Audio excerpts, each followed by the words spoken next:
Okay, today we will be dealing with the epidermal tissue system.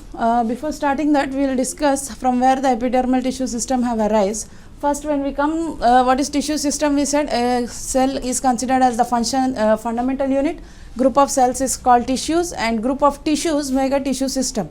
Right? In plants, normally there are 2 to 3 types of tissue system. They show variation morphologically or functionally. So, on the basis of that, there was an anatomist called as Sack.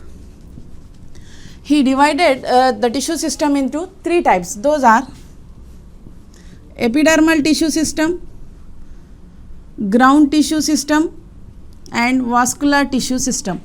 So today we will be dealing. Now where does this epidermal tissue system comes? Epidermal tissue system are the tissue systems which are arising from the epidermal cells or from the epidermis or protoderm. Now, ground tissue system are also called as fundamental tissue system. These are the tissue system which are arising from the ground meristem.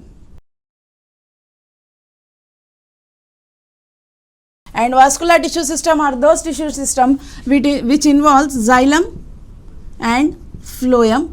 A combination of both these will make a vascular tissue system, and this is arising from the procambium.